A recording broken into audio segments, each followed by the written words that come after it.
رضوان نے تابش کی طرف دیکھتے ہوئے کہا جی ایسا ہی سمجھ لیں۔ فاطمہ نے جواب دیا آپ کی بہن کے پاس کوئی موبائل تو ہوگا، مجھے اس کے کمرے میں نہیں نظر آیا۔ جی لیکن وہ کل سیڑھیوں سے گر کر ٹوٹ گیا تھا اور فی الحال تابش کے پاس ہے۔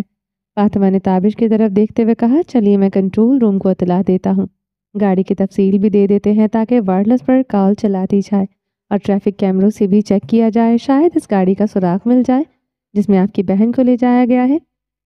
پھر ہاتھ میں پکڑی جماعت کی تصویر دیکھ کر بولا ان صاحب کی تصویر بھی بھیج دیتے، ساتھ ہی میڈیا کوریج تو اب لازمی آئے گی، فرق نہیں پڑتا بس ماہم مل جائے۔ صحیح سلامت، فاطمہ نے مضبوط لہجے میں کہا۔ تابش اب تک خاموش تھا، جماعت کا نام لینے کے علاوہ اس کی زبان سے ایک لفظ نہیں نکلا تھا۔ وہ لگاتار تیسری بار جماعت سے ہار چکا تھا اور ہر بار اسے گہرا نقصان اٹھانا پڑا تھا، پہلے اپنی عزت کا، پھر فاطمہ کی عزت کا اور اب ماہم۔ فوٹیج دیکھنے کے بعد تابش اندر ہی اندر تسلیم کر چکا تھا وہ یا کوئی جماعت کو نہیں پکڑ سکتا۔ آج تک وہ اپنے جرائم چھپا سکا ہے تو صرف جماعت کی وجہ سے، اور اب وہی شخص اس کی دنیا تباہ کرنے پر تلا ہوا ہے۔ جہاں تک ماہم کی بات تھی تابش مان چکا تھا۔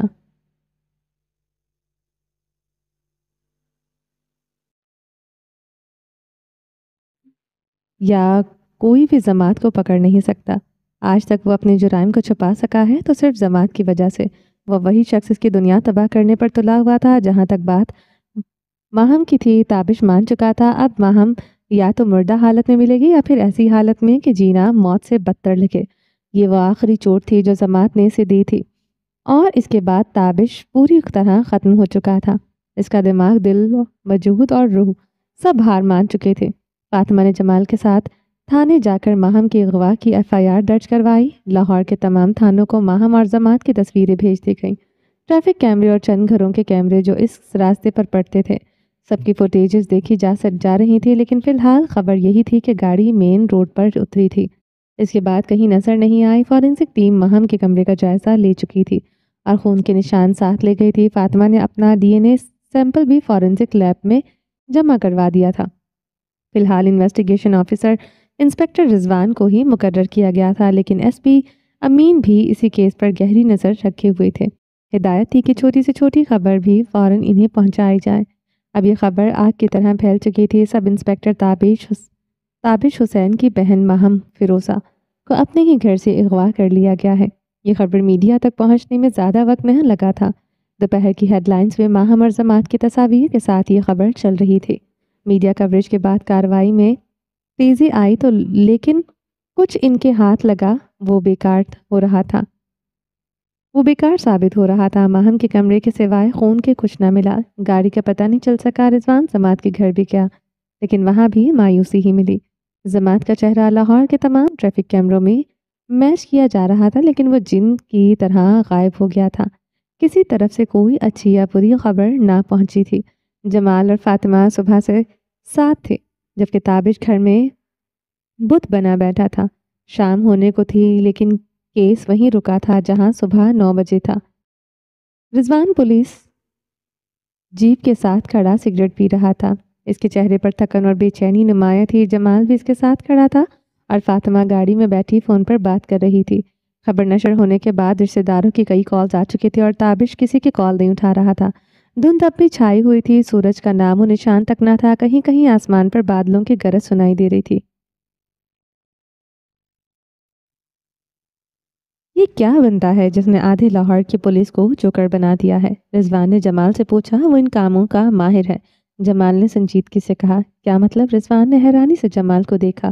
جمال 10 قدم آگے کی سوچ کر چلتا ہے، وہ ہماری پولیس کے طریقوں کو خوب جانتا ہے کیونکہ وہ ہمارا دوست رہا ہے، تابش سے مجھ سے بہتر جانتا ہے۔ اور تابش کے الفاظ ہیں، جماعت کبھی ایسی جنگ شروع نہیں کرتا جسے وہ جیت نہ سکے، وہ ہماری کمزوریوں سے بخوبی واقف ہے، اسے معلوم ہے ہمارا دماغ کیسے کام کرتا ہے اور ہماری سوچ کی حد کہاں تک ہے۔ مزید یہ کہ وہ ایک بے حس انسان ہے، دل کی نہیں صرف دماغ کی سنتا ہے، اسے ثبوت مٹانے آتے ہیں، ثبوت چھوڑ کر گمراہ کرنا بھی آتا ہے، وہ دماغوں سے کھیلنے والا شخص ہے۔ یہ سب کہتے ہوئے جمال کے چہرے کا خوف رضوان کو صاف دکھائی دیا اور رضوان کے اپنے چہرے کا رنگ بھی اڑ گیا تھا۔ لیکن جانتے تو تم دونوں بھی ہو اسے، اور اس کا دماغ کیسے کام کرتا ہے اس کا بھی اندازہ ہوگا۔ رضوان نے خود پر قابو پاتے ہوئے کہا، نہیں، وہ کبھی ایسا کبھی ویسا کچھ نہیں کرتا جو ہم سوچیں، اور جو وہ کرتا ہے وہ ہمارے وہم و گمان میں بھی نہیں ہوتا، جمال نے سیدھی نظر سے کہا۔ اس لیے تابش کچھ نہیں کر رہا تھا، کیونکہ وہ جانتا ہے کچھ کرنے کا کوئی فائدہ نہیں ہوگا۔ رضوان نے سکون سے کہا اور سگریٹ زمین پر پھینک کر جوتے سے بجھایا۔ بالکل۔ دوبارہ اس نے کوشش کی لیکن دونوں بار نقصان ہی اٹھایا۔ شاید اب اسے لگ رہا ہے کچھ نہ کرنا ہی بہتر ہے۔ جمال نے سر جھکایا۔ رضوان نے کچھ دیر توقف کیا اور پھر بولا، ایک بات مجھے سمجھ نہیں آ رہی۔ تابش سے بدلہ لے لیا، فاطمہ کا رشتہ نہ ملنے کا غصہ بھی اتار لیا، فاطمہ کے بال بھی لے لیے، لیکن ماہم کا ان سب سے کیا تعلق تھا؟ جمال کچھ لمحے خاموش رہا، سوچنے لگا کیا جواب دے۔ وہ فاطمہ کا راز ظاہر نہیں کر سکتا تھا۔ کچھ لمحے بعد اس نے کہا، مجھے لگتا ہے وہ تابش کو وہی تکلیف دینا چاہتا ہے جس سے وہ اس وقت گزر رہا ہے، وہ تکلیف جو موت سے بھی بدتر ہے۔ ہو سکتا ہے وہ مجھے تو ضماد ایک ذہنی مریض لگتا ہے جسے کسی پاگل خانے میں ہونا چاہیے تھا، لیکن تم دونوں نے اسے اپنا دوست بنا لیا۔ رضوان نے جمال کے چہرے کو غور سے دیکھتے ہوئے کہا، لیکن جمال نے تاثرات پر قابو پاتے ہوئے خاموشی اختیار کر لی اور کوئی جواب نہ دیا۔ لاہور اندھیرے میں ڈوبا ہوا تھا اور موسم کی خرابی نے اس اندھیرے کو کچھ زیادہ ہی خوفناک بنا دیا تھا، مگر کچھ لوگ ایسے بھی تھے جنہیں یہ منظر دلکش محسوس ہوتا تھا۔ بادلوں کی گرج کے ساتھ آسمان پر بجلی کبھی کبھار چمکتی لیکن واضح نہیں، کیونکہ فضا میں دھند بھی پھیلی ہوئی تھی۔ اسی منظر سے لطف اندوز ہوتا انسپکٹر رضوان اپنی جیب کے بونٹ پر بیٹھا سگریٹ ہاتھ میں تھامے سوچوں میں گم تھا۔ اس کا دماغ پوری کوشش کر رہا تھا کہ ماہم کے کیس میں کوئی سراغ ہاتھ لگے، مگر صبح سے ہر راستہ بند ہو رہا تھا۔ اسی دوران رضوان کا فون بجا۔ اس نے جیکٹ کی جیب سے فون نکالا، اسکرین پر امین سر جگمگا رہا تھا۔ وہ فوراً سیدھا ہوا، کال کان سے لگا کر عاجزی سے بولا، السلام علیکم سر، میں اسٹیشن کے باہر کھڑا ہوں۔ ٹھیک ہے سر، میں ابھی آتا ہوں۔ کال کاٹ کر وہ بونٹ سے اترا، جیپ کی ڈرائیونگ سیٹ پر بیٹھا اور گاڑی سٹارٹ کر دی۔ دھند کی شدت کے باعث تیز چلانا ممکن نہ تھا۔ تقریباً آدھے گھنٹے بعد وہ ایس پی امین کے دفتر میں داخل ہو رہا تھا۔ اندر داخل ہوتے ہی رضوان نے پرجوش انداز میں سلیوٹ کیا اور کہا، السلام علیکم سر۔ وعلیکم السلام رضوان، ایس پی امین نے روبدار لہجے میں جواب دیا۔ وہ اپنی کرسی پر نیم دراز بیٹھے تھے۔ 40 سال کی عمر نے ان کے چہرے پر سنجیدگی کی گہری لکیریں بنا دی تھیں، مگر آنکھوں میں تیزی اور وقار جھلک رہا تھا جو ایک کمانڈر کی پہچان ہوتی ہے۔ چوڑے شانے اور وردی کا وقار ان کے روپ میں اضافہ کر رہا تھا۔ کندھوں پر جگمگاتے سٹار ان کی حیثیت کا اعلان کر رہے تھے۔ مونچھوں کے ساتھ ہلکی داڑھی ان کے چہرے کو مزید باوقار بنا دیا تھا۔ کمرے میں رکھی فائلیں اور دیواروں پر سجے تمغے اس بات کے گواہ تھے کہ یہ شخص برسوں کی محنت اور تجربے کے بعد اس مقام تک پہنچا ہے۔ رضوان جیسے ہی ان کے سامنے آیا، انہوں نے ہاتھ کے اشارے سے بیٹھنے کو کہا۔ رضوان نے سر سے کیپ اتاری، سامنے رکھی کرسی نرمی سے پیچھے کھینچی اور بیٹھ گیا۔ کیپ اس نے اپنی گود میں رکھ لی تھی۔ کیا پیش رفت ہے جوان؟ امین نے ٹھہرے ہوئے انداز میں سوال کیا۔ سر، صبح کرائم سین کی تمام تفصیل تو میں نے فون پر آپ کو بتا دی تھی، اور ماہم کی بستر کی تصویر بھی بھیجی تھی جہاں سے اسے اغوا کیا گیا۔ تابش کے گھر کی سی سی ٹی وی فوٹیج بھی آپ دیکھ چکے ہوں گے۔ اس نے آنے سے پہلے گھر کی بجلی کاٹی، کسی طرح سے اس کے لیے اس کے آنے کی فوٹیج نہیں ہے۔ ابتدائی کارروائی میں ہم نے وائرلیس پر ضماد اور ماہم کے بارے میں پیغام بھی نشر کیا تھا، لیکن اب تک کسی قسم کی کوئی اطلاع نہیں ملی۔ ٹریفک کیمرہ میں اس گاڑی کے آنے کا وقت 3:40 ہے اور جانے کا وقت 5:15۔ وہ گاڑی صرف ایک ہی کیمرے میں نظر آئی جو تابش کے گھر کے پاس مین روڈ کے پہلے سگنل پر لگا ہے۔ گاڑی کی اگلی نمبر پلیٹ غائب تھی، جبکہ پچھلی پر مٹی لگی ہوئی تھی۔ یہ شاید جان بوجھ کر لگائی گئی تھی، رات اور دھند کی وجہ سے وہ کسی اور کیمرے میں نظر نہ آ سکی۔ میرا خیال ہے کہ اس ایک کیمرے میں گاڑی کو جان بوجھ کر ظاہر کیا گیا تاکہ ہمیں گمراہ کیا جا سکے۔ رضوان کچھ دیر رکا، پھر گہری سانس لے کر دوبارہ بولا، ایف آئی آر درج ہونے کے بعد فورینزک ٹیم تابش کے گھر گئی تھی۔ باہم کے کمرے کی باریکی سے تلاشی لی گئی اور خون آلود کپڑے بھی ساتھ لے گئے تاکہ پتہ چل سکے کہ وہ خون واقعی ماہم کا ہے یا اغوا کار کا۔ کل تک رپورٹ آ جائے گی۔ میڈیا پر خبر چلنے کے بعد بھی کسی جانب سے کوئی اطلاع نہیں ملی۔ مزید یہ کہ میں خود ضماد کے گھر گیا تھا لیکن وہاں بھی کچھ نہ ملا۔ اس کا نادرہ ریکارڈ چیک کیا تو معلوم ہوا کہ اس کے والدین 6 سال پہلے انتقال کر چکے ہیں۔ نہ کوئی بہن ہے اور نہ رشتہ دار لاہور میں۔ اس کے نام پر اس کے گھر کے علاوہ کچھ بھی نہیں. 2 نمبر اس کے نام رجسٹر تھے لیکن وہ 1.5 سال سے بند پڑے ہیں. ہمارے پاس فی الحال اس کی تصویر کے سوا کچھ بھی نہیں ہے. رضوان کی بات ختم ہوئی تو امین کوہنی میز پر ٹکائے غور سے اسے دیکھ رہے تھے. ضماد کے بارے میں جمال اور تابش سے پوچھا. امین نے سوال کیا. جی سر. تابش سے تو نہیں البتہ جمال سے پوچھا ہے. ان کا کہنا ہے کہ وہ انتہائی شاطر اور مجرمانہ ذہن کا حامل شخص ہے جو ان کا دوست بھی رہ چکا ہے. 1.5 سال پہلے اس نے تابش کی بڑی بہن جو چند روز پہلے اغوا ہوئی تھی اس کا رشتہ مانگا تھا لیکن تابش نے انکار کر دیا. اس کے بعد وہ غائب ہو گیا. دوبارہ اس وقت سامنے آیا جب تابش پر حملہ ہوا. اس نے پورے خاندان کو نشانے پر رکھا ہوا ہے. شاید یہ اس کا آخری وار تھا کیونکہ اس کے بعد کوئی باقی نہیں بچا جسے نقصان پہنچایا جا سکے. رضوان خاموش ہو گیا. تابش سے کیوں نہیں پوچھا؟ امین نے تیز نگاہوں سے پوچھا. سر وہ صبح سے اپنے گھر میں چپ بیٹھا ہے. صدمے کی وجہ سے نہ بات کر رہا ہے نہ کسی سوال کا جواب دیتا ہے. میں کل خود ملوں گا اس سے. امین کے چہرے پر ہلکی سی فکر مندی ظاہر ہوئی تھی. جیسا آپ بہتر سمجھیں سر. رضوان نے عاجزی سے کہا. آگے کیا سوچا ہے پھر؟ انتظار کے سوا کوئی راستہ نہیں نظر نہیں آ رہا.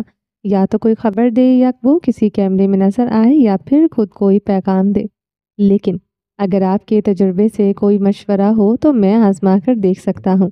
امین نے چند لمحے سوچ کر کہا. یہ شخص ضماد ٹیکنالوجی استعمال نہیں کر رہا تھا رائٹ؟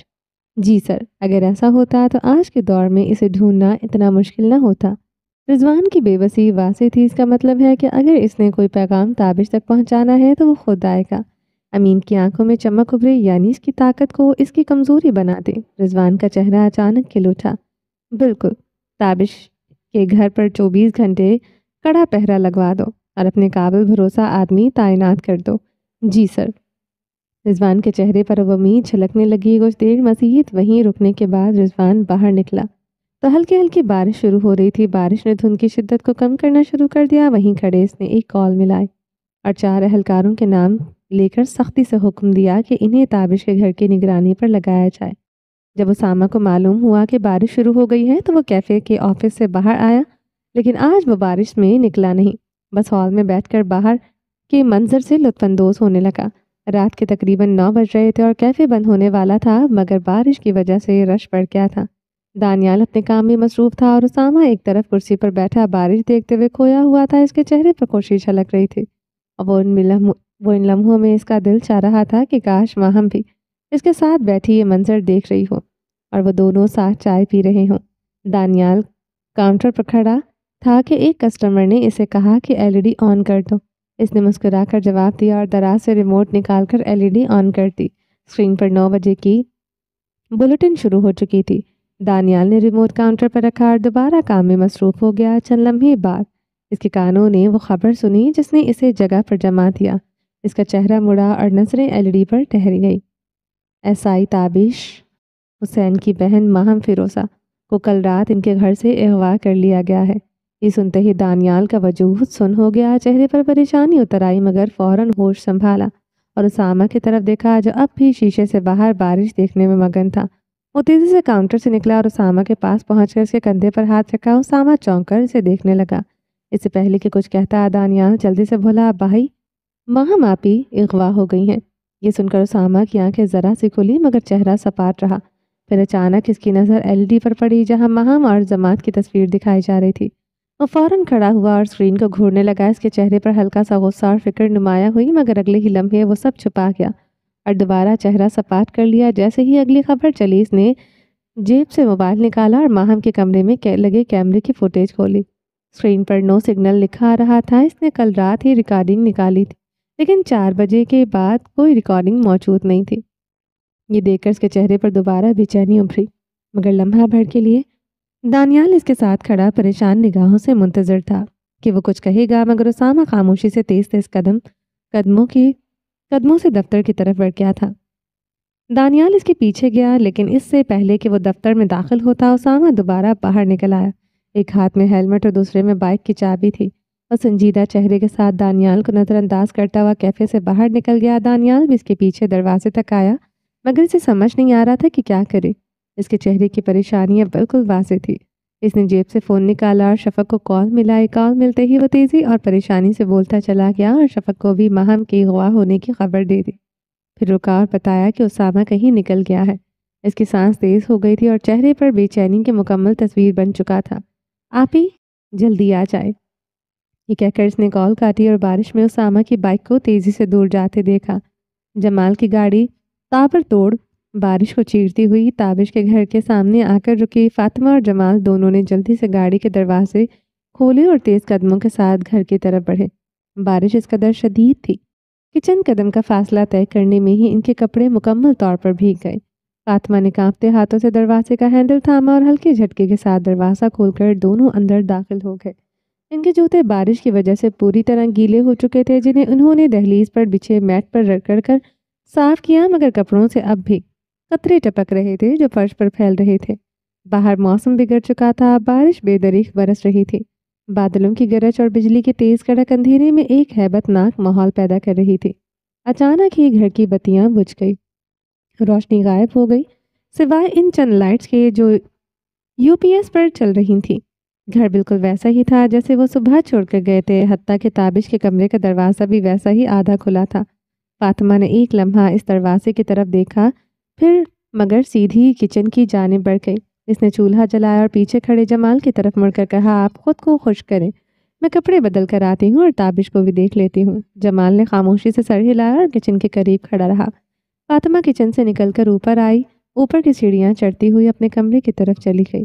راہ میں اس نے ایک نگاہ تابش کے کمرے میں ڈالی۔ وہ صوفے پر بیٹھا گہری سوچوں میں ڈوبا ہوا تھا، جیسے کسی بوجھ تلے دبا ہو۔ کپڑے بدلنے اور سر پر خشک ٹوپی پہننے کے بعد وہ آہستہ سے تابش کے کمرے میں داخل ہوا۔ تابی، اس نے نرمی سے پکارا۔ اس کے لہجے کی سختی جو صبح تھی اب کافی حد تک مدھم پڑ چکی تھی۔ تابش نے آہستگی سے سر اٹھایا، آنکھوں کے گرد پھیلے بوجھل سایوں سے ساتھ بولا، نہیں پتا چلا نا ماہم کا؟ فاطمہ کا چہرہ بھی یہ سن کر بجھ سا گیا تھا، مگر اس نے خود کو مضبوط ظاہر کرتے ہوئے کہا، نہیں، لیکن امید ہے صبح تک خبر مل جائے گی۔ پولیس پوری کوشش کر رہی ہے، وہ کسی کے ہاتھ نہیں آئے گا، میں جانتا ہوں اسے۔ تابش نے تلخ مسکراہٹ کے ساتھ کہا۔ یہ سن کر فاطمہ کے اندر پھر سے غصے کی لہر اٹھی۔ وہ جھنجھلا کر بولی، اتنا جانتے ہو تو خود جا کر ڈھونڈ لو، مطلبی انسان ہو تم۔